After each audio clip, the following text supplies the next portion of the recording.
আলোচনার সুবিধার্থে প্রবাদ বাক্যগুলোকে আলফাবেটিক্যালি সাজানো হয়েছে, অর্থাৎ এ থেকে জেড অব্দি সাজানো আছে। টোটাল 100টা প্রবাদ বাক্য আছে এবং প্রত্যেকটা প্রবাদ বাক্যের কিন্তু বাংলা অর্থ দেওয়া আছে। প্রথম প্রবাদ বাক্য, a bad workman quarrels with his tool, যেটা একটু আগে আপনাদেরকে বলছিলাম যে নাচতে না জানলে উঠোন বাঁকা। আ ব্যাড ওয়ার্কম্যান, যে ভালো কাজ করতে পারে না, যে ভালো শিল্পী নয়, সে কি করে? কোয়ারেলস উইথ হিজ টুলস, সে ঝগড়া করে তার যন্ত্রপাতি নিয়ে। অর্থাৎ একজন কাঠমিস্ত্রি যদি ভালো ফার্নিচার তৈরি করতে না পারেন, তিনি কি বলছেন? যে তার বাটালি বা করাতের দোষ। তো আ bad workman quarrels with his tools, এই কথাটির অর্থ হচ্ছে নাচতে না জানলে উঠোন বাঁকা। অর্থাৎ নাচতে পারছি না, কেন পড়ে যাচ্ছি নাচতে গিয়ে? না, উঠোনটা এবড়ো খেবড়ো ছিল। অর্থাৎ নিজের দোষ না দিয়ে যখন কোনো লোক অন্যের দোষ দেয়, তার সিচুয়েশনের দোষ দেয় বা তার পরিস্থিতির দোষ দেয়, সেক্ষেত্রে আমরা ব্যবহার করব নাচতে না জানলে উঠোন বাঁকা বা আ bad workman quarrels with his tools. আমাদের পরের প্রবাদ হচ্ছে আ বেগার ক্যানট বি ব্যাংক্রাফট। বেগার অর্থাৎ ভিখারি, আর ব্যাংক্রাফট অর্থাৎ দেউলিয়া। এখন ভিখারির নেই দেউলিয়া হওয়ার ভয়, অর্থাৎ যার মাথায় নেই তার মাথা ব্যথা কোথা থেকে আসবে? অর্থাৎ যার টাকা পয়সায় নেই, ভিখারির কোনো টাকা পয়সা থাকে না, তাই তার দেউলিয়া হয়ে যাওয়ার সম্ভাবনাই থাকে না। আর ভিখারিকে কেউ ঋণ দেয় না, তাই ঋণ যেহেতু তাকে দেয় না, তাই ঋণ শোধ করার পরিস্থিতি তার নেই, এরকম অবস্থাও তার হবে না। তাহলে বেকার ক্যানট বি ব্যাংক্রাফট, এই কথাটির মানেই হচ্ছে মাথায় নেই তার মাথা ব্যথা। মনে থাকবে নিশ্চয়ই আপনাদের। আমাদের এবারের প্রবাদ হচ্ছে a bolt from the blue, অর্থাৎ বিনা মেঘে বজ্রপাত। আপনারা সকলেই জানেন বজ্রপাত হয় মেঘ থেকে। তো মেঘ থেকে যেহেতু বজ্রপাত হয়, এখন আকাশে ধরুন মেঘ নেই, কিন্তু আকাশ থেকে বজ্রপাত হলো, এই যে বজ্রপাত হলো এটা বিনা মেঘে বজ্রপাত হলো।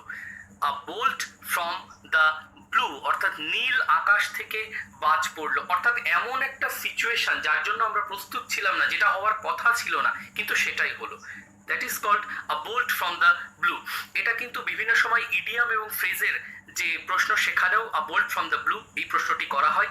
ইডিয়াম ফ্রেজ নিয়ে যদি আপনারা ভিডিও দেখতে চান, আপনাদের জন্য 8টা এপিসোডের ভিডিও রয়েছে, আমি তার প্লেলিস্টের লিঙ্ক আই বাটনে দিয়ে দিচ্ছি, অবশ্যই আই বাটনে ক্লিক করুন। আজকের 4 নম্বর প্রবাদ হচ্ছে a burn child dreads the fire. Burn child মানে যে শিশুটি পুড়ে গেছে, অর্থাৎ যার একবার আগুনে হাত পুড়ে গেছে, সে কি করে? ড্রিডস, অর্থাৎ ভয় পায়। কাকে ভয় পায়? দ্য ফায়ার, আগুনকে ভয় পায়। অর্থাৎ যে একবার আগুনে পুড়েছে সে আগুনকে ভয় পায়।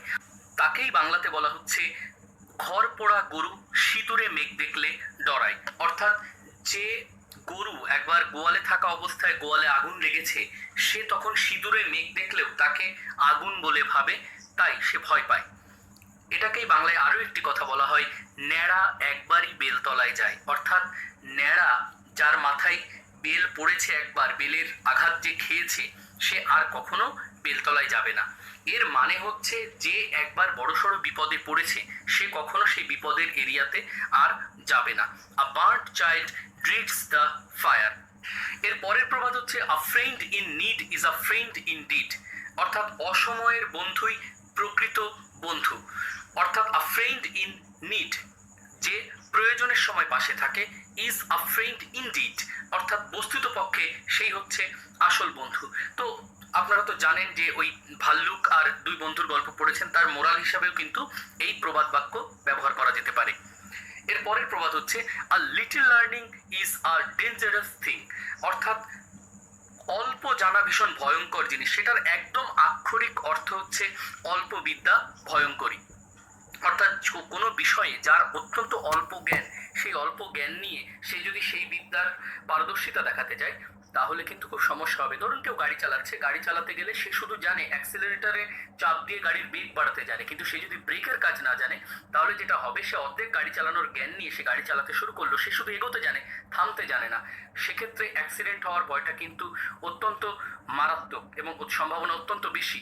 তাই a little learning is a dangerous thing, অর্থাৎ অল্প বিদ্যা ভয়ঙ্করী। এর পরের প্রবাদ a man is known by the company he keeps, অর্থাৎ একজন মানুষকে চেনা যায় যেমন মানুষের সাথে সে মেলামেশা করে। যাকে বাংলায় বলা হয় সঙ্গ দেখে মানুষ চেনা যায়।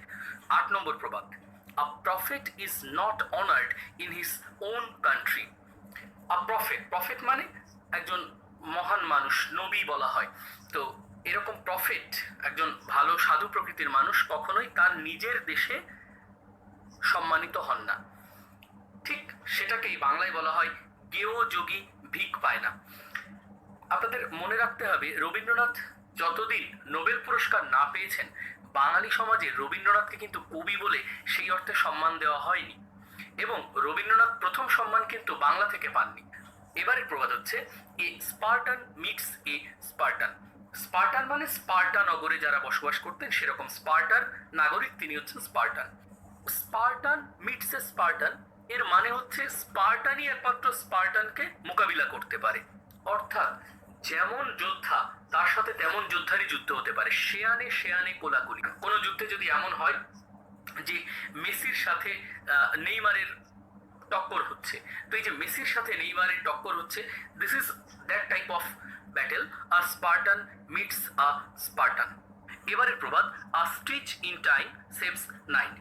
ধরা যাক আপনার একটি কাপড় আছে, এই কাপড়ের মাঝখানে একটা জায়গা সামান্য ছিঁড়েছে, এইটুকু ছেঁড়াকে ঢাকার জন্য একটা সেলাইয়ের ফোড় দিলেই হতো, কিন্তু আপনি এটাকে রেখে দিলেন, সঠিক সময়ে এই ছেঁড়া জায়গাটার সেলাই করলেন না, তারপরে দেখা গেল এটা এরকম বড় হয়ে ছিঁড়ে গেল। এটা ঢাকতে গেলে কিন্তু আপনাকে এবার 10টা ফোড় দিতে হবে।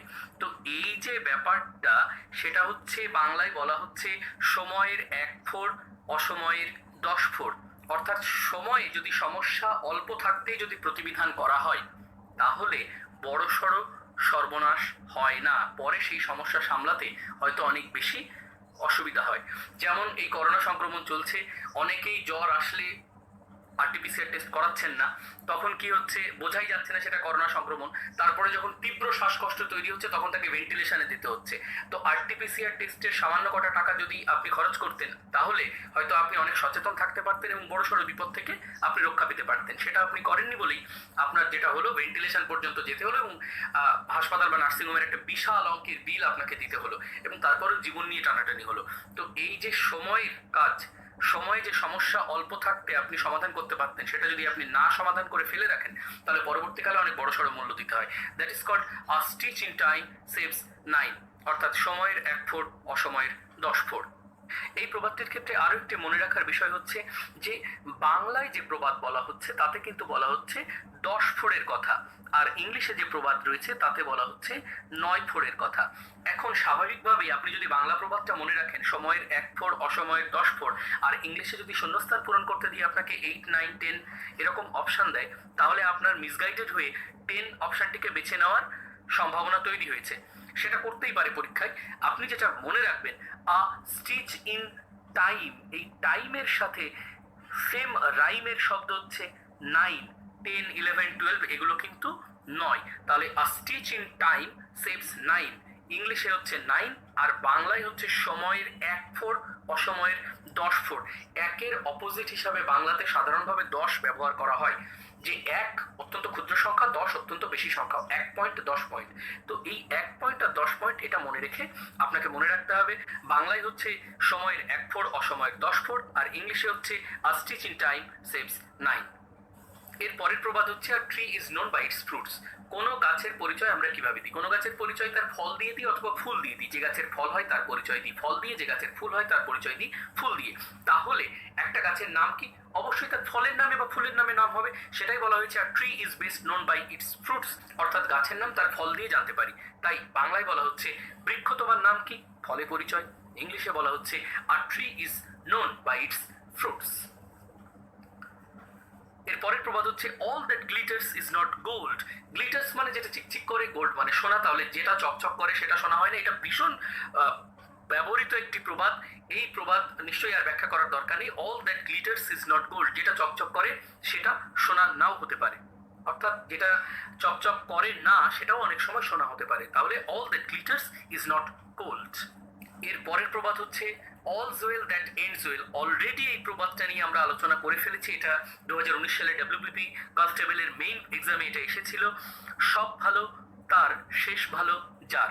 অর্থাৎ যে কাজটা প্রথম থেকে ভালো হতে হতে হতে হতে শেষে গিয়েও ভালো হবে, তাকেই বলা যাবে যে হ্যাঁ কাজটা ভালো হলো। তাহলে all's well that ends well, এটা মনে রাখবেন, নিশ্চয়ই মনে থাকবে আপনাদের। পরবর্তী প্রবাদ, as you sow so you reap. যেমন আপনি বীজ বপন করবেন, as you sow so you reap, তেমনই আপনি ফসল পাবেন। বাংলাতে খুব একটা চলতি কথা আছে যে আম গাছ লাগালে আমই ফলে, আমড়া গাছ লাগালে আমরাই ফলে। অর্থাৎ আপনি আমড়া গাছ লাগিয়ে আমের আশা যেমন করতে পারেন না, তেমনি আপনি আম গাছ লাগিয়েও আমড়ার আশা করতে পারেন না। তাই যেমন কর্ম তেমন ফল, as you sow so you reap. Reap মানে ফসল কাটা, সো মানে বীজ বপন করা। এবার নিশ্চয়ই মনে থাকবে প্রবাদটা। এর পরের প্রবাদ, বার্কিং ডগস সেলডাম বাইট। অর্থাৎ ঘেউ ঘেউ করা কুকুর কদাচিৎ কামড়ায়, যেটাকে বাংলায় বলা হয় যত গর্জে তত বর্ষে না। অর্থাৎ বৃষ্টি হওয়ার আগেই যদি প্রচন্ড মেঘফেক ডেকে ফেকে ফেলে, তাহলে আপনি বুঝবেন যে বৃষ্টির প্রাবল্য বেশি হবে না। তো যত গর্জে তত বর্ষে না। বার্কিং ডগ সেলডাম বাইটস, অথবা বার্কিং ডগস সেলডাম বাইট। এর পরের প্রবাদ হচ্ছে beggars must not be choosers. অর্থাৎ ভিখারিরা কখনো চয়েস করতে পারে না, কোনো কিছু পছন্দ করে নিতে পারে না। একজন মানুষ যিনি ভিক্ষাজীবী, তিনি লোকের বাড়ি থেকে কি দেবে সেটা তিনি বলে দিতে পারেন না। তিনি বলতে পারেন না যাকে যে আমাকে চাল দিয়েছেন কেন আমাকে চাল দেবেন না, আমাকে ডাল দিন, বা ডাল দেবেন না আটা দিন, এটা তিনি বলতে পারেন না। তার এই চয়েস করার অপশনটাই থাকে না, কারণ তিনি লোকের অনুগ্রহে বেঁচে থাকেন।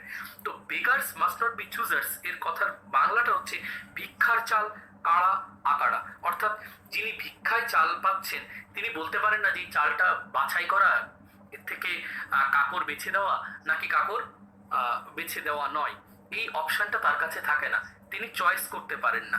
এটাই বলা হচ্ছে beggars must not be choosers. এবারের প্রবাদ, between the devil and the deep sea. আপনার কাছে দুটো অপশন দেওয়া হয়েছে, যে হয় আপনাকে শয়তানের মুখে যেতে হবে, নয় আপনাকে গভীর সমুদ্রে ডুবে যেতে হবে। যেটা বাংলায় সুন্দরবন নিয়ে আমরা যে কথাটা বলে থাকি, জলে কুমির ডাঙায় বাঘ। অর্থাৎ আপনার কাছে দুটো অপশন আছে এবং দুটোই সমান বিপজ্জনক। সেক্ষেত্রে আমরা বলি between the devil and the deep sea, অর্থাৎ জলে কুমির ডাঙায় বাঘ। এরপরের প্রবাদ, birds of the same feather flock together. একই পালকওয়ালা পাখি একসাথে দল বেঁধে থাকে, চোরে চোরে মাসতুতো ভাই।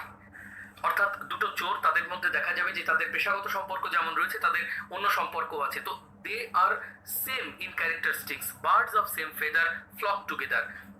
একই রকম পালকওয়ালা পাখি সবসময় একসাথে দল বেঁধে থাকবে, এটাকে বলা হয় চোরে চোরে মাসতুতো ভাই। Birds of the same feather flock together. এর পরের প্রবাদ হচ্ছে black will take no other hue. কয়লা ধুলে ময়লা যায় না। এখন বাংলার সাথে ইংরেজি প্রবাদের কিন্তু কোনো মিল নেই, কিন্তু সেন্সটা একই। Black will take no other hue, কালো কখনো অন্য কোনো হিউ নেবে না। হিউ মিন্স কালার, তাহলে কালো রঙের উপরে আপনি অন্য কোনো কালার দিতে পারবেন না। অর্থাৎ কয়লা যার কালার কালো, সেটাকে আপনি ধুয়ে ধুয়ে কখনো তার কালো ভাবকে দূর করতে পারবেন না, কারণ সে কোর থেকে কালো। অর্থাৎ যারা ভেতর থেকে অসৎ চরিত্রের, তাদের অসততা কখনো যায় না। এবারের প্রবাদ, ব্রাদার্স উইল পার্ট। ভাই ভাই ঠাই ঠাই। এখন বাংলাতে একান্নবর্তী পরিবার, এটা বোধহয় প্রায় মিউজিয়ামে গেলে দেখা যেতে পারে যে একান্নবর্তী পরিবার। আজকালকার যুগের ছেলেমেয়েদের কাছে যদি আপনি বলেন একান্নবর্তী পরিবার, তাহলে তারা বোধহয় ভাববে যে একান্নবর্তী পরিবার, এটা হয়তো তারা ভাববে। কিন্তু এই যে ব্যাপারটা এক অন্নবর্তী পরিবার, অর্থাৎ যারা একই হাড়ি, যাদের হাড়ি আলাদা নয়, এটা এখন আর ভাবা যায় না। তো ভাই ভাই ঠাই ঠাই, অর্থাৎ ভাই ভাই এরা আলাদা হবেই, এটা প্রবাদের হিসাবে ধরে নেওয়া হয়েছে যে ভাইরা যদি থাকে তারা আলাদা হবেই। Brothers will part. এবারের প্রবাদ, build castle in the air. অর্থাৎ বাতাসে দুর্গ নির্মাণ করা।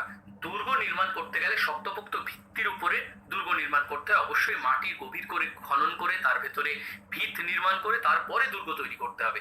কিন্তু কেউ বাতাসে দুর্গ তৈরি করছে, তার মানে সে কি করছে? সে একটা বেসলেস কল্পনা করছে। যেমন ফুল তুলতে হয় গাছ থেকে, কিন্তু কেউ বাতাস থেকে ফুল, কল্পনায় বাতাস থেকে ফুল তুলে যাচ্ছে। দিস ইজ কল্ড আকাশ কুসুম চয়ন করা। আকাশ থেকে কুসুম চয়ন করা, সেটা যেমন অবাস্তব। Build castle in the air, এটাও বেসলেস। তো build castle in the air এর মানে হচ্ছে কোনো ভিত্তিহীন কল্পনা করা। চ্যারিটি বিগিনস অ্যাট হোম, অর্থাৎ সেবামূলক কাজ অবশ্যই বাড়ি থেকে শুরু করতে হয়। অর্থাৎ যে বাংলাতে বলা হয় যে নিজের মাকে ভাত দেয় না সে অন্যের মাকে কি করে ভাত দেবে, ঠিক সেম জিনিস, আগে ঘর তবে তো পর। অর্থাৎ ভালো কাজের সূচনা সবসময় ঘর থেকেই হয়, এটাকে ইংলিশে বলা হয় চ্যারিটি বিগিনস অ্যাট হোম। এবারে প্রবাদ, constant dripping wires out the stone. আপনারা বোপদেবের সে গল্প তো জানেন, যে নাকি ব্যাকরণ জানতো না, তার কারণে সে সুইসাইড করতে গিয়েছিল এবং পুকুরের ধারে গিয়ে সে একটি পাথরের ক্ষয়ে যাওয়া অংশ দেখতে পায় এবং তখন জানতে পারে সে যে মাটির কলসির ঘষাতে পাথর ক্ষয়ে গেছে। তখন সে বুঝতে পারে যে মাটির কলসির ঘষায় যদি পাথরও ক্ষয়ে যেতে পারে তাহলে আমার দ্বারাও জ্ঞানার্জন সম্ভব হবে। এবং পরবর্তীকালে তিনি বিখ্যাত সংস্কৃত পণ্ডিত হয়ে ওঠেন এবং মুগ্ধবোধ নামের একটি বিখ্যাত ব্যাকরণ বইও তিনি লেখেন। তো এই যে বোপদেবের কাহিনী, সেখানে আমরা জানতে পেরেছিলাম যে মাটির ঘষাতে পাথর ক্ষয়ে যাচ্ছে, এটাই ইংলিশে বলা হচ্ছে constant dripping wires out the stone. অর্থাৎ ফোঁটা ফোঁটা জল পড়ে পাথরও ক্ষইয়ে দিতে পারে, ঘষতে ঘষতে পাথরও ক্ষয় হয়। এবারে প্রবাদ, cut your coat according to your cloth, অর্থাৎ তোমার কাছে যতটা কাপড় আছে ততটা পরিমাণেই সেই অনুযায়ী তুমি তোমার কোট বানাও। অর্থাৎ যদি তোমার কাছে ফুল শার্ট বানানোর কাপড় থাকে তবেই তুমি ফুল শার্ট বানাতে চেষ্টা করো। তোমার কাছে ফুল শার্ট বানানোর কাপড় নেই অথচ তুমি ফুল শার্ট বানাতে চাচ্ছ, তাহলে দেখা যাবে লাস্টে জামার হাতাই তুমি বানাতে পারছো না। This is cut your coat according to your cloth, অর্থাৎ যতটা পয়সা তুমি উপার্জন করো ততটাই তোমাকে ব্যয় করতে হবে। Do not live above your means, যতটা তোমার ব্যয় করার ক্ষমতা তার থেকে বেশি মানের জীবনযাপন করো না। ঠিক আগের যে প্রবাদটা আমরা বললাম, cut your coat according to your cloths, তারই কিন্তু সিনোনিমাস প্রবাদ হচ্ছে do not live above your means. তো পরীক্ষায় এরকমও প্রবাদ আসতে পারে যে do not live above your means এর সিমিলার প্রভাব কোনটা, বলে 4টে অপশন দিয়ে দিল, দিয়ে বলে দিল একটি option cut your coat according to your cloths. সেক্ষেত্রেও কিন্তু আপনাদের সঠিক উত্তরটি বেছে নিতে পারতে হবে। আয়ের অধিক ব্যয় করো না আর আয় বুঝে ব্যয় করো, দুটো কথা যেমন একই মানে, ঠিক তেমনি do not live above your means এর সমার্থক প্রবাদ হচ্ছে cut your coat according to your cloth. তো এটাও কিন্তু ভীষণ ভীষণ ইম্পর্টেন্ট। এবারের প্রবাদ, ডু অর ডাই, করো নইলে মরো, অর্থাৎ হয় তোমাকে কাজ করতে হবে নয় তোমাকে মরতে হবে। এই যে ব্যাপারটা, যারা তন্ত্রমন্ত্রে বিশ্বাস করেন তারা এমন কিছু কথা বলেন যে এমন কিছু মন্ত্র ছিল যেই মন্ত্রে হয় সমস্যার সমাধান হবে, মন্ত্রের সাধন হবে, অথবা যিনি মন্ত্র বলছেন তিনি মারা যাবেন শেষে। এই দুটোর একটা ঘটনা ঘটবে। তো এটাকেই বলা হয় ডু অর ডাই সিচুয়েশন, অর্থাৎ এখানে হয় কিছু করতে হবে নয় আমাদের মরতে হবে। ডোন্ট জাজ আ বুক বাই ইটস কভার, একটা বইকে তার কভার দেখে বিচার করো না, অর্থাৎ একজন মানুষ তাকে তার পোশাক দেখে বিচার করো না। আপনারা তো সবাই জানেন যে বিদ্যাসাগরের সেই গল্পটি, বিদ্যাসাগর একদিন স্টেশনে বসে আছেন, সেখানে একজন স্যুটবুট পরা যুবক নামলো এবং সে বিদ্যাসাগরকে কুলি ভেবে তাকে দিয়ে মোট বওয়ালো এবং শেষমেশ সে জানতে পারলো যে না ইনি বিদ্যাসাগর, এবং তিনি তারপরে তাকে প্রণাম টনাম করলেন, সরি বললেন, ইত্যাদি ইত্যাদি। এই যে ঘটনাটা ঘটলো, এইখানে বিদ্যাসাগরকে তিনি তার পোশাক আশাক দিয়ে বিচার করেছিলেন, কিন্তু তিনি যে কত বড় জ্ঞানী একজন মানুষ, তিনি যে একজন প্রাতঃস্মরণীয় মানুষ, সেটা কিন্তু সে বুঝতে পারেনি তার পোশাক আশাক দেখে। তাই পোশাক পরিচ্ছদ দেখে তাকে বিচার করতে যাওয়াটাই হচ্ছে ভুল। ডোন্ট জাজ আ বুক বাই ইটস কভার, অর্থাৎ একটা বই সেটা কেমন পড়তে হবে সেটা তার যেমন প্রচ্ছদ দেখে বোঝা যায় না, ঠিক তেমনি একটা মানুষকেও তার পোশাক পরিচ্ছদ দেখে বোঝা যায় না, তার চেহারা দেখেও বিচার করা যায় না। বাংলায় এটাই বলা হয় রূপ দেখে গুণ বিচার করো না। এমটি ভেসেল সাউন্ডস মাচ, অর্থাৎ ফাঁকা কলস বাজে বেশি, ফাঁকা কলসের আওয়াজ বেশি হয়, এটা আমরা সবাই জানি। আর কলসে যদি জল ভরা থাকে তাহলে তার আওয়াজ কম হয়। তাহলে যে মানুষের জ্ঞান কম সেই বেশি কথা বলে। অসারের তর্জন গর্জন সার, এই যে অসার পদার্থ তাতে শুধু আওয়াজই হয়, তাতে আসল মেটেরিয়াল বলে কিছু থাকে না। এটাই হচ্ছে এমটি ভেসেল সাউন্ডস মাচ, অসারের তর্জন গর্জন সার বা ফাঁকা কলস বাজে বেশি। Even death is preferable to bondage, এই প্রশ্নটা কিন্তু ভীষণ ভীষণ ইম্পর্টেন্ট পরীক্ষার ক্ষেত্রে, তার কারণ এই প্রশ্নের ভিতরে 3-4টে জায়গা আছে যেটাকে শূন্যস্থান দিয়ে প্রতিস্থাপন করা যেতে পারে। প্রথম প্রতিস্থাপন করা যেতে পারে ডেথকে, যেতে পারে প্রেফারেবলকে, তৃতীয় প্রতিস্থাপন করা যেতে পারে বন্ডেজকে। এই তিনটে জায়গা তো প্রতিস্থাপন করা যেতেই পারে, তার থেকেও মারাত্মক একটা বিষয় আছে যেখান থেকে গ্রামারেরও পরীক্ষা নেওয়া হয়ে যাবে, এই টুকে প্রতিস্থাপন করা শূন্যস্থান দিয়ে। কারণ প্রেফারেবলের পরে যে টু বসে এটা অনেকেরই মাথায় থাকবে না, তারা দেন দিয়ে এটাকে শূন্যস্থান পূরণ করতে চাইবে যে even death is preferable then bondage, এবং সেক্ষেত্রে কিন্তু উত্তরটা হয়ে যাবে ভুল। তাহলে সঠিক উত্তর কি হবে? Even death is preferable to bondage. পরাধীনতা, অধীনতা অপেক্ষা মৃত্যু ভালো। Every dog is a lion at home. বাড়িতে প্রত্যেক কুকুরই সিংহের মতো আচরণ করে। আপন গায়ে কুকুর রাজা, বাংলাতে আমরা বলি আপন গায়ে কুকুর রাজা, অর্থাৎ নিজের এলাকায় কুকুর ও বাঘের মতো চলাচল করে, কিন্তু অন্যের এলাকায় গেলে কুকুর কুকুরই হয়ে যায়। তো এই যে ব্যাপারটা, যে একটা ইনসিগনিফিকেন্ট ম্যান সেও তার বাড়িতে প্রচন্ড সিগনিফিকেন্ট আচরণ করে। যে লোকটা হয়তো অফিসে গিয়ে বসের প্রতিনিয়ত বকা খায়, বসের ধমক খায়, সেই লোকটাই বাড়িতে এসে তার নিজের স্ত্রীকে বকাঝকা করে, ধমক দেয় তার কাজের জন্য। যে লোকটা অফিসে নিজের কাজের ভুলের জন্য সবসময় বকা খান, তিনি হয়তো বাড়িতে এসে তার বউকে ধমক দিয়ে চুপ করানোর চেষ্টা করেন। তো this is called every dog is a lion at home. Example is better than precept. তো প্রিসেপ্ট মানে হচ্ছে উপদেশ, আর এক্সাম্পল মানে দৃষ্টান্ত। অর্থাৎ আপনি যদি কাউকে বলেন ভালো হও ভালো হও ভালো হও, কিন্তু নিজে খারাপ হন, সেটা তো হতে পারে না। আপনাকে ভালো হও বলতে গেলে আগে ভালো হয়ে দেখাতে হবে। তো অবশ্যই আপনি আচরি ধর্ম পরেরই শেখাও, প্রথমে নিজে ভালো হও, তারপরে অন্যকে ভালো হতে শেখাও। উপদেশের চেয়ে দৃষ্টান্ত ভালো। Example is better than precept.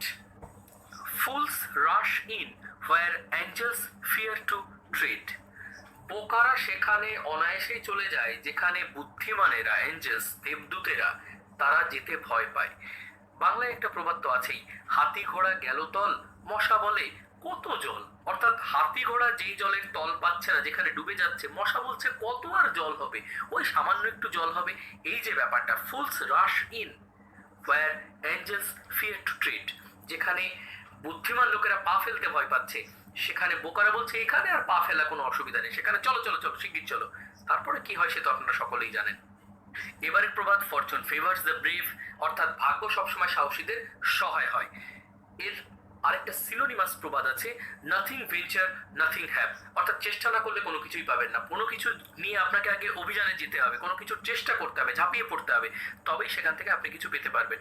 তাই বলে আবার বোকা হয়ে অগাধ জলে ঝাঁপিয়ে পড়ার মতো হতে পারে না, ওই মশা বলে কত জল এরকম করলে হবে না। তো ফরচুন ফেভার্স দ্য ব্রেভ, সাহসের ভেতরে অবশ্যই আবার যৌক্তিকতা থাকতে হবে। Fortune favours the brave, nothing venture nothing have, দুটোই কিন্তু সিনোনিমাস প্রভাব। পরীক্ষায় সিনোনিমাস প্রবাদের অপশন হিসাবে আসতে পারে, আপনারা মাথায় রাখবেন। এবারের প্রবাদ given the one the other will follow. পরীক্ষায় আপনাকে বলা হলো a is equal to 2 and b is equal to 5, দেন আপনাকে বলা হলো a plus b is equal to what. আপনি নিশ্চয়ই জানেন a plus b is equal to হবে, কি হবে? a plus b is equal to হবে 5 প্লাস 2 ইজ ইকুয়াল টু 7। তো এই যে দুটো জিনিস আপনাকে দিয়ে দেওয়া আছে, a অ্যান্ড b এর মান দিয়ে দেওয়া আছে, আপনি অবভিয়াসলি তার থেকে এই a প্লাস b এর মান বের করে ফেলতে পারলেন। তো given the one the other will follow, অর্থাৎ কান টানলে মাথা আসে। যদি আপনি কান টানেন অবভিয়াসলি সেখানে আপনি মাথাও পেয়ে যাবেন। এর পরের প্রবাদ হচ্ছে good wine needs no Bush.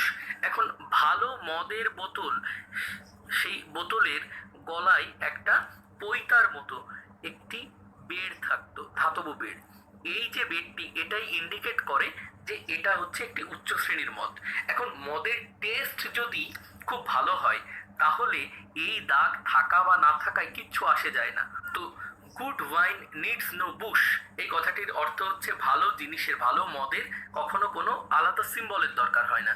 ঠিক বাংলাতেও চেনা বামুনের পৈতার দরকার হয় না, অর্থাৎ যিনি ব্রাহ্মণ, যে ব্রাহ্মণ আপনি জানেন, সবাই জানে যে যারা ব্রাহ্মণ তাদের আর আলাদা করে পৈতের দরকার হয় না। এবারের প্রবাদ হচ্ছে গ্রাস্প অল লসন। আপনারা জানেন বাদর কি করে ধরা হয়? বাদর ধরার টেকনোলজিটা কিন্তু খুব সুন্দর। একটা সামান্য এরকম ছিদ্র রাখা হয় একটা বক্সের ভেতরে, আর তার ভেতরে প্রচুর খাবার দাবার রেখে দেওয়া হয়। বাদর কি করে, ওখান থেকে হাত দিয়ে এই খাবারগুলোকে নেওয়ার চেষ্টা করে। এইবার যখন সে খাবারের মুঠ করে নেয়, খাবার হাতটা আস্তে করে ঢুকিয়ে দেয়, খাবারটা নেয়, নিয়ে মুখটা আর বের করতে পারে না। সে সবটুকু নিয়ে যদি অল্প একটা দুটো নিয়ে বেরিয়ে আসতো তাহলে বেরিয়ে যেতে পারতো। বাঁদর ওইভাবেই ওখানে আটকে থাকে এবং তারপরে তাকে ধরে ফেলা হয়। This is called grasp all lose all. বা ধরুন একটা জায়গায় আপনাকে বলা হলো যে এখান থেকে যতগুলো ডিম আপনি একবারে নিয়ে যেতে পারবেন ততগুলো আপনার। আপনি দুই হাতে 10টা 15টা ডিম নেওয়ার চেষ্টা করলেন, খানিকটা হাত পেটের সাথে লাগিয়ে তার উপরেও কয়েকটা ডিম রেখে দিলেন, দিয়ে 100খানা ডিম নিলেন। নেওয়ার পরে যেটা হলো, রাস্তায় খানিকটা যাওয়ার পরেই একটা ডিম পড়ে যেতে গেল, আপনি সেটা ঠেকাতে গেলেন, সবকটা ডিম পড়ে গেল, রাস্তা পুরো ডিমে ডিমাকার হয়ে গেল।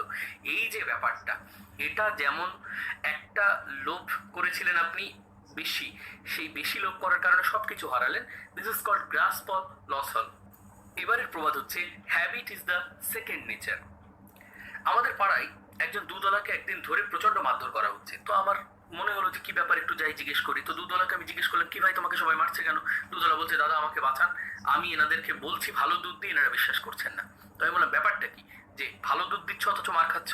তো বললো, আসলে ব্যাপারটা হয়েছে আমি এতদিন ওনাদেরকে খারাপ দুধ দিতাম, দুধে জল মিশিয়ে দিতাম, বেশি করে জল মিশিয়ে দিতাম। গতকাল থেকে পিওর দুধ দেওয়া শুরু করেছি এবং তাতে বলছেন যে এনাদের সকলের পেট খারাপ হয়েছে। তো খারাপ খেয়ে খেয়ে পেট এমন অভ্যস্ত হয়ে গেছে যে ভালো জিনিসটাও আর পেটে সহ্য হচ্ছে না। This is called habit is the second nature. কুকুরের পেটে ঘি সহ্য হয় না। জিনিস ভালো কি মন্দ সেটা ফ্যাক্টর নয়, কার কি অভ্যাস সেটা হচ্ছে factor. Habit is the second nature. কুকুরের পেটে ঘি হয় না। এরপরের প্রবাদ হচ্ছে honesty is the best policy. সততাই সর্বোৎকৃষ্ট পন্থা। এটা নিয়ে আর ব্যাখ্যা করার কোনো প্রয়োজন আছে বলে আমার মনে হয় না। সৎ পথে থাকুন, অবশ্যই পুরস্কার পাবেন। Virtue is always rewarded. If the sky falls we shall catch larks. এখন ধরুন আমরা পাখি ধরতে চাই, চাতক পাখি ধরতে চাই। তো আমাদের ধরার কোনো উপায় নেই এবং লার্ক প্রচন্ড উপরে ওড়ে, আকাশের মানে আকাশ বলতে আমরা যাকে বুঝি সেইখানে লার্ক পৌঁছে যায়। তো একদল চাইছে যে তারা লার্ক ধরবে। তো তারা বলছে আকাশ যদি কখনো নিচে নামতে পারে তখন আমরা লার্ক ধরবো, চাতক পাখি ধরবো। তো এটাই বাংলায় বলা হয়, রাধাও আর নাচবে না, 7 পিপে তেলও আর ফুরোবে না। অর্থাৎ রাধা যদি নাচতো তাহলে 7 পিপে তেল ফুরিয়ে যেত, তবুও নাচ শেষ হতো না। এরপরের প্রবাদ হচ্ছে ইল গট ইল স্পেন্ট। অর্থাৎ কোনো জিনিস যদি আমরা অসৎ পথে উপার্জন করি তাহলে সেটা আমরা কিন্তু ভোগ করতে পারবো না, সেটা কোনো না কোনো ভাবে বেরিয়ে যাবে। ইল গট ইল স্পেন্ট অর্থাৎ উৎপাতের কড়ি চিৎপাতে যায়। এবারের প্রবাদ interest is sweater then principal. অর্থাৎ আসলের থেকে সুদের স্বাদ অনেক বেশি মিষ্টি। তো ইন্টারেস্ট মানে হচ্ছে সুদ আর প্রিন্সিপাল মানে হচ্ছে আসল। অর্থাৎ কেউ কাউকে টাকা ধার দিয়েছে, সেই টাকা ফেরত সে চাইবে না, সে বরঞ্চ চাইবে যে প্রতিনিয়ত সে টাকাটা সুদ দিয়ে যাক। ধরুন শাইলকের কথা তো আপনারা জানেন সবাই, সেই মার্চেন্ট অফ ভেনিস নাটকের শাইলক, যে লোককে চড়া সুদে টাকা ধার দিত, যে 100 টাকার 1 মাসের সুদ 10 টাকা। তো যে লোকটা 100 টাকা ধার দিয়েছে সে কোনোভাবেই চাইবে না যে এই 100 টাকা সে পরের মাসেই ফেরত দিয়ে দিক 110 টাকা করে। সে বরঞ্চ চাইবে যে এই টাকাটাকে সে রেখে দিক, যতদিন পারে সে ধার শোধ না দিক, কিন্তু সুদটা প্রতি মাসে 10 টাকা করে দিয়ে যাক। তাহলে দেখা যাবে যে 1 বছর পরে এ সুদ হিসাবেই পেয়ে গেল 120 টাকা, যেটা আসল দিয়েছিল 100 টাকা। তাই আসলের চেয়ে সুদ মিষ্টি। সব সুদখোর মহাজনেরাই কিন্তু এটা চাইবে যে আসলের চেয়ে সুদটাই আমি পেতে থাকি। Interest is sweeter than the principal. It is hard to sit at Rome and strike with the pope. রোমে বাস করে পোপের সাথে ঝামেলা করা যাবে না। রোম হচ্ছে একটি ধর্মপ্রাণ দেশ, যেখানে পোপ হচ্ছেন শেষ কথা। তো রোমে আমি থাকবো আর পোপের বিরুদ্ধে যাব, এটা যেমন অসম্ভব, ঠিক তেমনি জলে বাস করে কুমিরের সঙ্গে বিবাদ করা যাবে না। জলে থাকতে গেলে কুমিরের সাথে সমঝোতা করেই থাকতে হবে। এই সঠিক সত্যটা না জানলে নিজের বিপদের সম্ভাবনা বাড়ে। এবারে প্রবাদ it takes two to make a quarrel. অর্থাৎ একা কখনো ঝগড়া করা যায় না, ঝগড়া করতে গেলে মিনিমাম দুজন দরকার হয়। ঠিক যেমনই একটা হাত শূন্যে তোলালে কখনো তালি বাজে না, তালি বাজানোর জন্য আমাদেরকে অবশ্যই দুটো হাতের সহযোগিতা নিতে হয়। ঠিক তেমনি ঝগড়া করার জন্য দুজনের সহযোগিতা দরকার হয়। তো ঝগড়াতে কখনো সহযোগিতা থাকে না, ঝগড়াতে বিরোধিতাই থাকে। It takes two to make a quarrel. Knowledge is power. জ্ঞানই শক্তি। যার জ্ঞান আছে তার শক্তি আছে। অবভিয়াসলি আপনি যদি জ্ঞানী হন, আজকে ভাবুন না, এই 100টা প্রবাদ যদি আপনি মুখস্থ করে ফেলতে পারেন তাহলে পরীক্ষার হলে আপনি অন্য অনেকের থেকে অনেক বেশি এগিয়ে। আর এগিয়ে থাকতে গেলে এরকম অবশ্যই আপনাকে দেখতে হবে এইচডি ফর ইংলিশ চ্যানেলটি, আর এই ভিডিওটাও শেষ পর্যন্ত দেখতে হবে, কারণ আরও অনেক অনেক বেশি প্রবাদ রয়েছে যেগুলো আরও অনেক বেশি ইম্পর্টেন্ট। এবারের প্রবাদ, লাইক ফাদার লাইক সান, অর্থাৎ বাবা যেমন সন্তানও তেমন। অর্থাৎ বাবা যদি ভালো গুণের অধিকারী হন, সন্তানও ভালো গুণের অধিকারী হবে। বাবা যদি বলিষ্ঠ হয়, অবশ্যই সন্তানও বলিষ্ঠ হবে, এটাই বলা হয়। তো ভালো দিক দিয়েও যেমন এটা সত্যি, খারাপ দিক দিয়েও এটা তেমনই সত্যি। Look before you leap. Leap মানে পা ফেলা, অর্থাৎ পা ফেলার আগে আপনার দেখা উচিত আপনি কোথায় পা ফেলছেন। ঠিক তেমনই কোনো কাজ করার আগে আপনার ভাবা উচিত 10 বার যে কাজটা আমি করতে যাচ্ছি সেটা কি সঠিক হবে, সেই কাজটা কোনোভাবে ভুল হবে না তো। লুক বিফোর ইউ লিপ, ভাবিয়া করিও কাজ, করিয়া ভাবিও না। Many a little makes a mickle. সামান্য সামান্য জিনিস অনেক বড় কিছু তৈরি করে ফেলতে পারে। মিকেল হচ্ছে একটা বড় বান্ডেল, এটাকে বলা হয় মিকেল। ইটালিয়ান একটি শব্দ মিকেল। মিকেল মানে হচ্ছে বড় কোনো ইউনিটকে বোঝায়। তো many a little makes a mickle, অর্থাৎ সামান্য সামান্য জিনিস নিয়ে বড় একটা বোঝা তৈরি হয়। দ্যাট ইজ কল্ড 10-এর লাঠি 1-এর বোঝা। 10 জনের কাছে যেটা লাঠি ভাগ করে করে নিলে সেই 10টা লাঠি একসাথে যদি বোঝা করি তাহলে সেটা একটা ভারী বোঝা তৈরি হয়ে যাবে।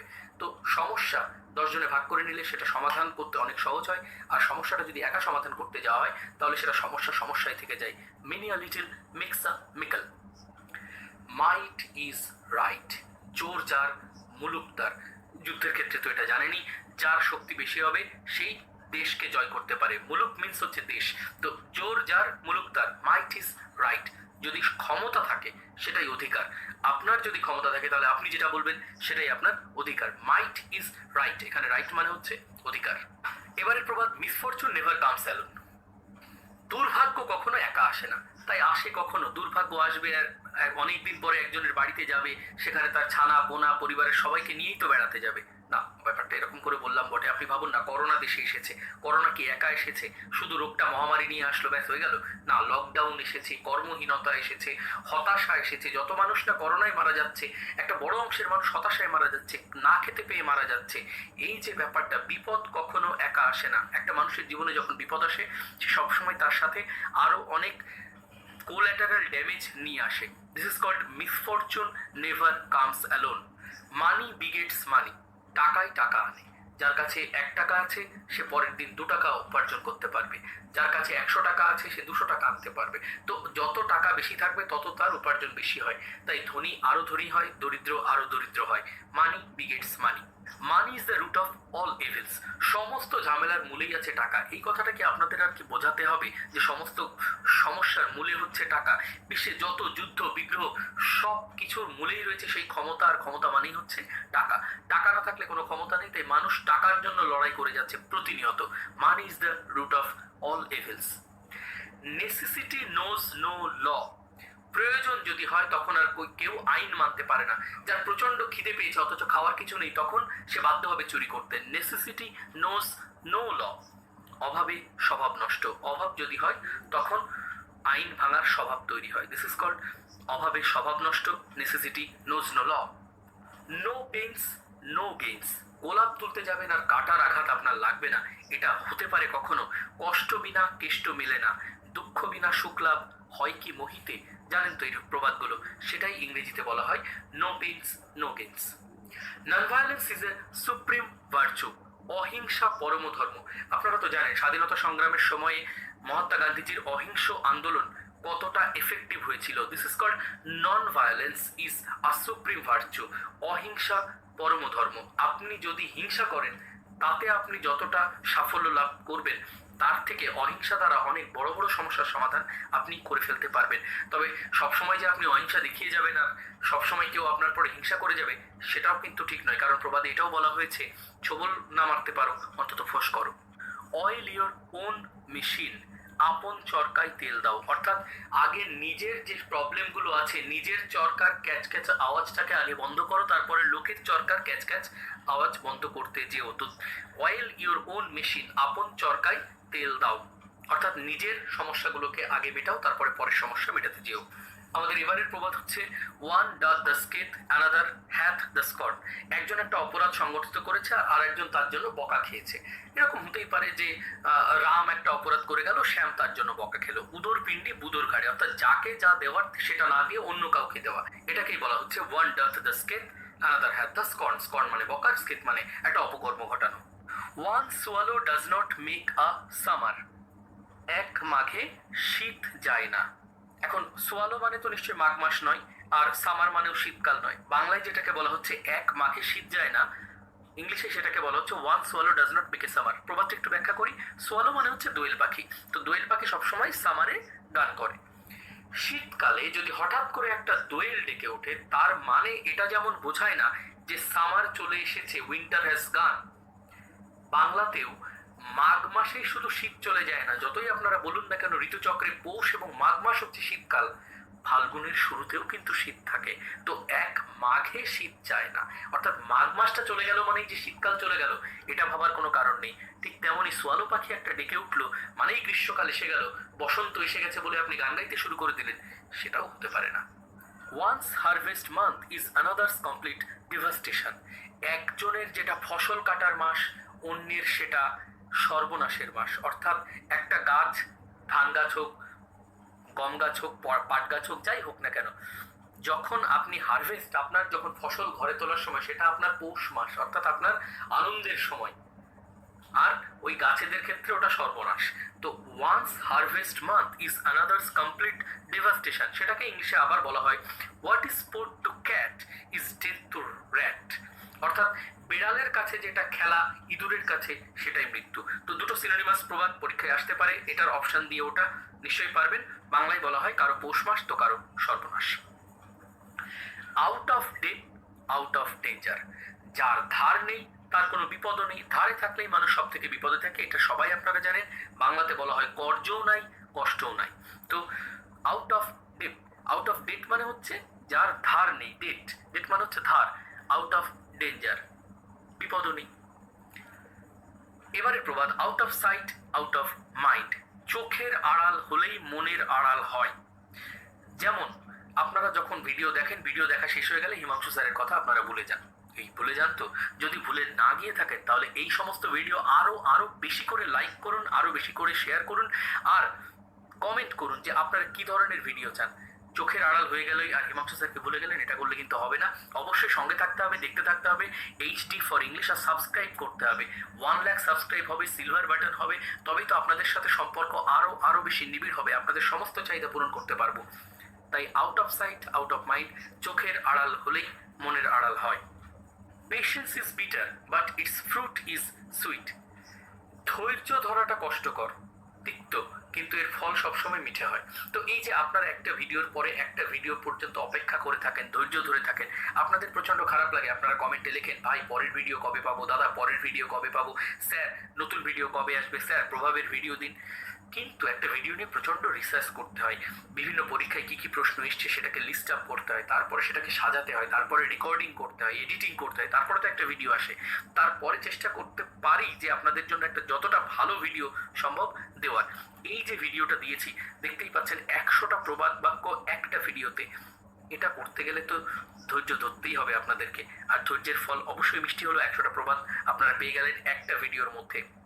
তো এটাকে বলা হচ্ছে patience is bitter but it's fruit is sweet, or patience has its reward. আপনারা ধৈর্য ধরেছেন, পুরস্কার হিসাবে 100টা প্রবাদ নিয়ে আপনাদেরকে এই ভিডিওটা দিয়ে দেওয়া হলো। বাংলায় বলা হচ্ছে ধৈর্যের ফল সর্বদা মিষ্টি হয়। Practice makes a man perfect. সরকারি চাকরির পরীক্ষা যারা নিচ্ছেন তারা তো অবশ্যই জানেন সরকারি চাকরির পরীক্ষায় সময় একটা বড় ফ্যাক্টর, অর্থাৎ নির্দিষ্ট সময়ের মধ্যে আপনাকে শেষ করতে পারতে হবে একটা নির্দিষ্ট সংখ্যার প্রশ্ন।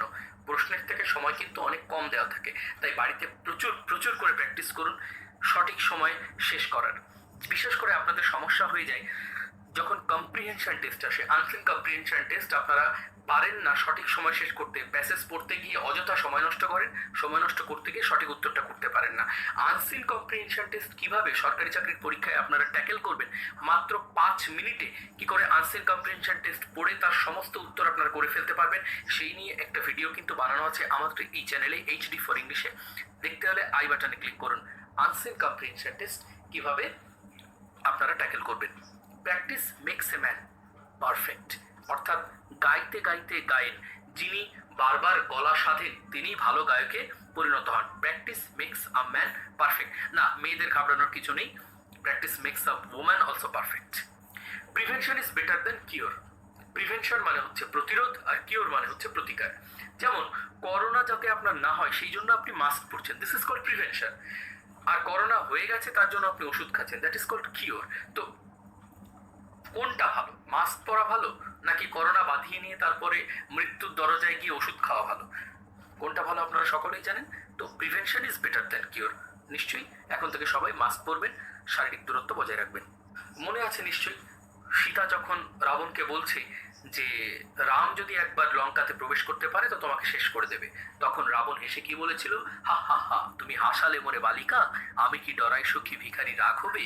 তো এই যে অতি দর্প করেছিল, তারপরে কি হয়েছিল, হত লঙ্কা, লঙ্কা পুরো শেষ হয়ে গিয়েছিল। Pride goes before its fall, এটাকেই বাংলায় বলা হয় অতি দর্পে হত Lanka. Rome was not built in a day, Rome নগরী একদিনে গড়ে ওঠেনি। অর্থাৎ কোনো বড় কিছু একদিনে হয় না, আপনাকে প্র্যাকটিস করতে হবে। আপনি যদি মনে করেন যে এই ভিডিওটা আপনি একবার দেখেই 100খানা প্রবাদ একেবারে মুখস্থ করে ফেলতে পারবেন, তাহলে আপনি ভুল করছেন। অন্তত 2-4 বার দেখুন, তাহলে মুখস্থ হবে না। Rome was not built in a day, এটা যেমন সত্যি কথা। ইংরেজিতে আপনি কোনো ফাইন মর্নিংয়ে উঠলেন, উঠেই বললেন আমি ইংরেজিতে পণ্ডিত হয়ে গেছি, এটা ভাবার কোনো কারণ নেই। আপনাকে অবশ্যই সময় দিতে হবে। যেমন রোম নগরী একদিনে গড়ে ওঠেনি, আপনিও ইংরেজিতে দক্ষ হয়ে উঠতে গেলে আপনাকে সময় দিতে হবে, বারবার করে প্র্যাকটিস করতে হবে। Self preservation is the first law of nature, অর্থাৎ নিজেকে বাঁচানো এটাই হচ্ছে প্রকৃতির প্রথম নিয়ম। আপনি বাঁচলে বাপের নাম, বিপদ হয়েছে বিপদে আগে নিজে বাঁচার চেষ্টা করে, তারপরে লোকে বাবাকে বাঁচানোর চেষ্টা করে।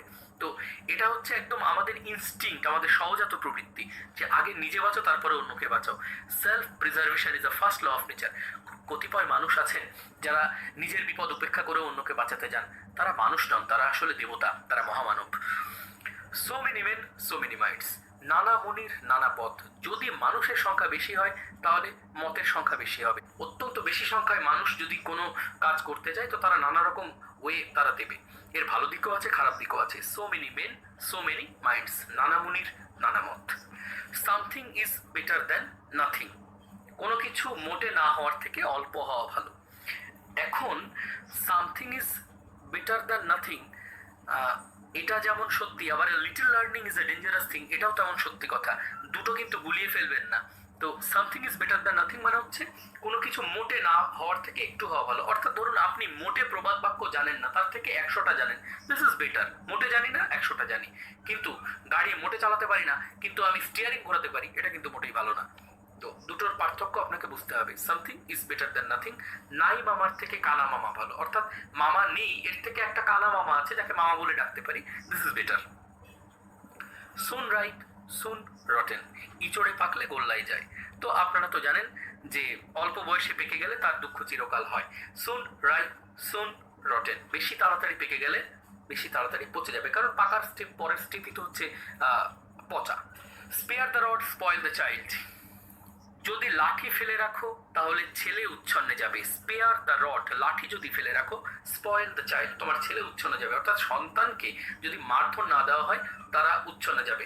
কিন্তু এখন তো নীতি হচ্ছে যে সন্তানকে মারা যাবে না, ছাত্রছাত্রীদেরকে মারা যাবে না। তাহলে তাহলে হয় শাসন করতে হবে, নইলে তারা উচ্ছন্নে যাবে। আর শাসন করা মানে কিন্তু শুধুমাত্র মারা নয়, চোখ দিয়েও শাসন করা যায়, মুখ দিয়েও শাসন করা যায়। শাসন আলাদা জিনিস।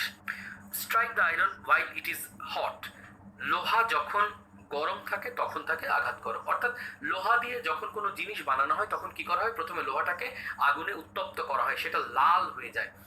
লাল হয়ে যাওয়ার পরে সেটা নরম হয়, তখন সেটাকে পিটিয়ে পিটিয়ে আমাদের যে ডিজায়ারেবল যে শেপ, সেই শেপে আনা হয়। অর্থাৎ যখন যে কাজের সময় তখন সেই কাজটাই করতে হবে। সময়ের কাজ সময় করো।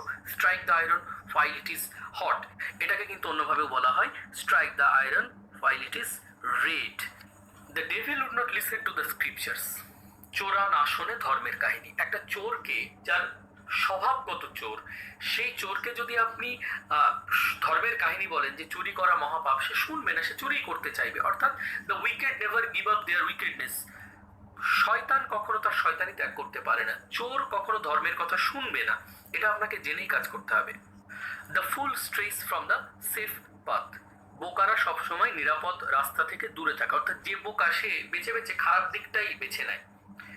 কানা গরুর ভিন্ন পথ, বাংলায় এটাকে বলা হয়। নিশ্চয়ই বুঝতে পেরেছেন কি বলা হচ্ছে। The pen is mightier than the sword, বসে অপেক্ষা মসি শক্তিশালী, অর্থাৎ তরবারি থেকে কলম শক্তিশালী। মনে রাখতে হবে যে একটা তরবারি কেবলমাত্র একজন বা 10 জনকে কাটতে পারে অ্যাট এ টাইম, কিন্তু একটা পেন দিয়ে লক্ষ লক্ষ মানুষকে মেরে ফেলা যায় যদি সেই পেন দিয়ে সাইন করা হয় কোনো নির্দিষ্ট রাষ্ট্রের প্রতি বা কোনো নির্দিষ্ট শহরের উপরে একটা অ্যাটম বোমা ফেলার। আবার সেই পেনই ঠেকিয়ে দিতে পারে ওই মানুষগুলোর মৃত্যুকে যদি সেই পেন রিজেক্ট করে সেই বিলটাকে। তাহলে pen is mightier than the sword. The very ruins of greatness are great, অর্থাৎ যে মহান সে মরে গেলেও মহান। মরা হাতির দাম লাখ টাকা। টিট ফর ট্যাট, যদি আপনি আমার দিকে টিট দেন আমি আপনার দিকে ট্যাট দেব, অর্থাৎ ঢিলটি মারলে পাটকেলটি খেতে হবে, ইট মারলে পাটকেল খেতে হবে। Tit for tat. আবার এর উল্টো প্রবাদ হচ্ছে one good turn deserves another, অর্থাৎ ভালো কাজ করলে আপনি ভালো কাজই পাবেন। এর পরের প্রবাদ হচ্ছে to add fuel to the fire, আগুনে যদি আপনি জ্বালানি ঢেলে দেন, কোথাও আগুন জ্বলছে সেখানে আরো খানিকটা কেরোসিন দিয়ে দিলেন, তাতে কি হবে? আগুন বাড়বে। তো বাংলাতে আগুনে ঘি ঢালা, যজ্ঞের আগুনে ঘি ঢালা, ঘি ঢাললে কি হয়? আগুন বেড়ে যায়। অর্থাৎ কোনো সমস্যা যেখানে চলছে কোনো বিষয় নিয়ে আপনি সেখানে আর একটু উস্কে দিলেন, হয় না ঝগড়ার মধ্যে কেউ কাউকে আর একটু মনে করিয়ে দেয় বিষয়গুলোকে, আর একটু উস্কে দেয়, ঝগড়াটা আরো বেড়ে যায়। This is called to add fuel to the fire. To add insult to injury, কেউ কোথাও আঘাত পেয়েছে আর আপনি সেখানে খানিকটা খোঁচা দিলেন, তাহলে কি হবে? তার আঘাতের কষ্টটা আরো বেড়ে যাবে। ঠিক কাটা ঘায়ে নুনের ছিটা, যেখানে কেটে গেছে সেখানে একটু নুন ছড়িয়ে দিলে যেমন জ্বলনিটা বাড়ে, কারোর কোনো এরকম সফট কর্নার রয়েছে, কারোর কোনো ইনজিওর্ড কর্নার রয়েছে, সেখানে আপনি আরো উস্কানি দিলেন, আরো খানিকটা খোঁচা দিলেন, তাহলে তার কষ্টটা বাড়বে। যেমন হয় না, পরীক্ষায় ফেল করলেই পাড়া প্রতিবেশীর আগ্রহ বেড়ে যায় যে পরীক্ষায় কত নম্বর পেলি। দিস ইজ কল্ড কাটা ঘায়ে নুনের ছেটা।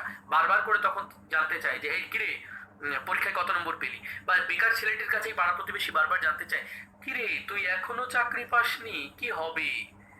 কিন্তু চাকরি পেয়ে গেলে এরা আপনার ধারে কাছে ঘেসবে না। তাই চাকরির চেষ্টা করুন, লাফিয়ে ঝাঁপিয়ে প্রিপারেশন নিন, আদা জল খেয়ে লেগে পড়ুন একেবারে। এর পরের প্রবাদ হচ্ছে to break a butterfly on a wheel. Wheel মানে হচ্ছে একটা বড় পেষণ যন্ত্র এখানে। তো সেই পেষণ যন্ত্রে আমরা কি পেষণ করি? কোনো শক্তপোক্ত জিনিস, আখ বা এরকম কোনো কঠিন জিনিসকে আমরা পেষণ করি, কিন্তু একটা প্রজাপতি তাকে যদি আপনি পেষণ করতে একটা হুইল লাগিয়ে ফেলেন, তার মানেই হচ্ছে মশা মারতে কামান দাগা, অর্থাৎ ছোটখাটো সমস্যা সমাধান করতে বিশাল বড় কোনো বিষয়কে ইনভলভ করা। To cast pearl before the swine, শূকরের সামনে মুক্ত ছড়ানো। এখন শূকর সে তো সে চেনে হচ্ছে কচু, রতনে রতন চেনে, শূকরে চেনে কচু। তো শূকর তো কচু চেনে, তার সামনে আপনি মুক্ত ছড়ালে কি লাভ হবে? যে ছেলেটি ফ্রি ফায়ার বা পাবজির মতো গেম খেলতে পছন্দ করে, বা যে টিকটক ভিডিওতে চটুল গানের সাথে নেচে নেচে ভিডিও তৈরি করে, তার সামনে যদি আপনি এখন এডুকেশনাল ভিডিও শেয়ার করেন, সে এটার যা মূল্যায়ন করতে পারবে ওই একই ব্যাপার, উলু বনে মুক্ত ছড়ানোর মতো ব্যাপার হবে। যে যার মূল্যায়ন করতে পারে না তার সামনে সেই জিনিস ফেলে দেওয়া। To cherish a serpent in one's bosom, কারোর বুকের ভেতরে কেউ যদি সাপ রেখে দেয়, অর্থাৎ বুকের উপরে যদি আপনি সাপ পোষণ করেন, তাহলে সেই সাপ আপনাকেই ছোবল মারবে। দুধ কলা দিয়ে কাল সাপ পোষা বাংলায় বলা হয়। To count one's chickens before they are hatched, hatched মানে ডিম ফুটে বেরিয়ে আসা। তো কেউ ধরুন 100টা ডিম রেখে দিয়েছে এবং সে মনে মনে স্বপ্ন দেখছে যে আমার 100টা ডিম আছে, এটা ফুটে বাচ্চা হলে 100টা মুরগি হবে, তারা আবার ডিম পারবে আরো 100টা করে। এই যে চিন্তা করাটা, অর্থাৎ যে জিনিস এখনো আসেনি সেই জিনিসের রেজাল্ট নিয়ে অত্যন্ত উৎফুল্ল হয়ে যাওয়া, this is called to count one's chickens before they are hatched. মুরগি হওয়ার আগেই, বাচ্চা হওয়ার আগেই আমি মুরগি গুনতে শুরু করে দিলাম, ডিম ফোটার আগেই মুরগি গুনতে শুরু করে দিলাম, যেটাকে বাংলায় বলা হয় গাছে কাঁঠাল গোফে তেল। আমি জানি না সেই কাঁঠাল আদৌ পাকবে কিনা, না পাকার আগেই পচে যাবে, এবং সেই ভেবে কাঁঠাল খেতে গিয়ে যাতে আঠা না লাগে গোফে, তাই গোফে তেল মাখানো। এটাই হচ্ছে গাছে কাঁঠাল গোফে তেল, বা to count one's chickens before they are hatched. To dig one's own grave, নিজের কবর নিজে খোঁড়া, অর্থাৎ একটা কবর খুঁড়ছিল, তারপর দেখা গেল সেই কবরের মধ্যে নিজেরই সমাধি হলো। অর্থাৎ নিজের বিপদ নিজে ডেকে আনা, নিজের পায়ে কুড়োল মারা। যেমন করে পরিবেশের ভারসাম্য নষ্ট করে আমরা নিজেদের কবর নিজেরাই খুঁড়ছি, আপনারা তো সকলেই জানেন। To err is human. Err means হচ্ছে ভুল করা, এরারের ভাব form err. To err is human অর্থাৎ মানুষ মাত্রই ভুল করে। সবাই জানেন মানুষ মাত্রই ভুল করে।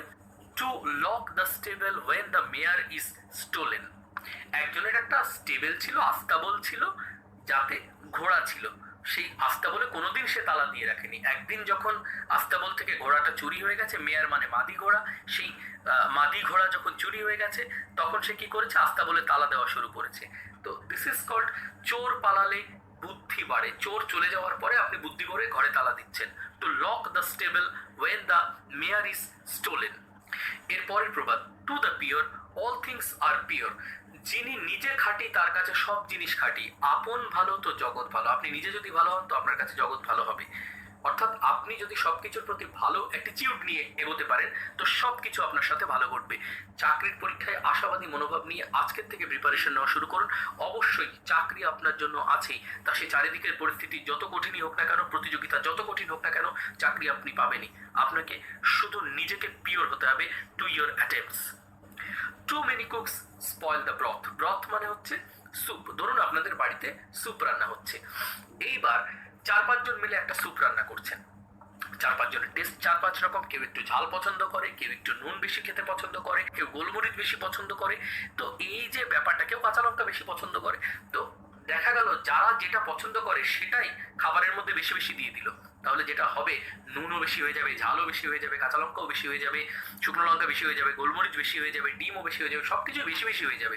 তো আলটিমেটলি স্যুপটা আর খাওয়ার যোগ্য থাকবে না। Too many cooks spoil the broth. অধিক সন্ন্যাসীতে গাজন নষ্ট। অর্থাৎ সন্ন্যাসী বেশি হলে গাজন নষ্ট হবে। এবারের প্রবাদ, too much courtesy too much craft. অর্থাৎ কেউ যদি অত্যধিক বেশি বিনয় প্রকাশ করে সেখানে অনেক বেশি সততার লক্ষণ রয়েছে। অর্থাৎ যেখানে যতটুকু বিনয় দরকার সেখানে যদি বিনয়ের আধিক্য ঘটে তাহলে বুঝবেন যে তার মনে কোনো দুরভিসন দিয়েছে। Too much courtesy too much craft. অতিভক্তি চোরের লক্ষণ। Too much cunning overreaches itself. অতিরিক্ত চালাকি করলে সেই চালাকির ফল নিজেকেই ভুগতে হয়। একজন মানুষ যিনি বেবি ফুডে ভেজাল মেশাতেন, দেখা গেল তার নিজের সন্তানই সেই ভেজাল বেবি ফুড খেয়ে মারা গেছে। তো এটাই হচ্ছে অতি চালাকের গলায় দড়ি। এবারের প্রবাদ, united we stand divided we fall. অর্থাৎ একতায় উত্থান বিভেদে পতন। একসাথে থাকলে আমরা অবশ্যই আমাদের বলিষ্ঠতা দিয়ে আমরা দাঁড়িয়ে থাকতে পারবো, আর ডিভাইডেড হলে আমাদের পতন অনিবার্য। এটা আপনারা সকলেই জানেন। এবং এর পরের প্রবাদ হচ্ছে ইউনিটি ইজ স্ট্রেংথ। একদম সিনোনিমাস প্রবাদ। United we stand divided we fall এর মানেই হচ্ছে ইউনিটি ইজ স্ট্রেংথ। একতায় উত্থান বিভেদে পতন, অর্থাৎ একতাই বল। Using a thorn to remove a thorn. Thorn মানে হচ্ছে কাঁটা। ধরুন কারোর পায়ে একটা কাঁটা ফুটে গেছে, সেই কাঁটাটাকে খুঁচিয়ে তুলতে গেলে আমাকে একটা সূচালো জিনিস দরকার। আশেপাশে কিছু নেই, আর একটাই কাঁটা তুলে নিলাম ওই কাঁটাটা তোলার জন্য। কাঁটা দিয়ে কাঁটা তোলা, অর্থাৎ সমস্যা দিয়ে সমস্যার প্রতিবিধান করা। Waste not want not. অপচয় করো না, অভাবও হবে না। এখন পশ্চিমবঙ্গের বিভিন্ন রাজ্যে যেটা সমস্যা হয়েছে যে জলের অভাব। তো মানুষ এত পরিমাণে জল অপচয় করছে যে ভৌম জল সেটা কিন্তু কমে যাচ্ছে। এই ভৌম জলের স্তর নেমে যাওয়ার কারণ হচ্ছে আমাদের অতিরিক্ত জল অপচয় করা। আপনারা নিশ্চয়ই জল অপচয় বন্ধ করবেন। Waste not want not. আজকের থেকে অপচয় বন্ধ, তাই আমাদের অভাবেও আর পড়তে হবে না। What cannot be cured must be endured. প্রতিকারের উপায় না থাকলে সহ্য করতেই হয়। যে সমস্যার আপনি প্রতিকার করতে পারবেন না সেই সমস্যাটাকে আপনার বয়ে নিয়ে চলতেই হবে।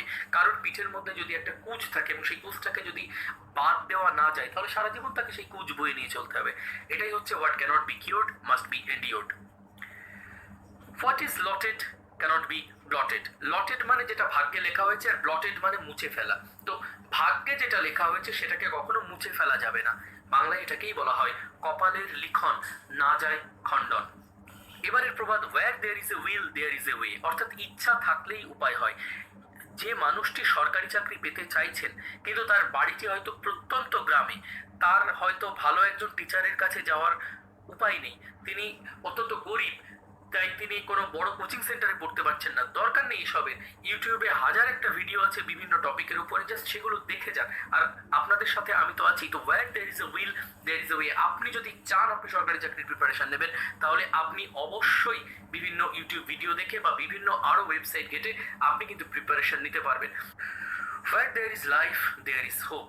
যতক্ষণ প্রাণের স্পন্দন আছে ততক্ষণ বাঁচার আশা আছে, তাই যতক্ষণ শ্বাস ততক্ষণ আশ।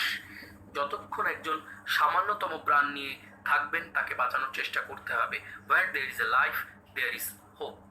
You must not see things with half an I.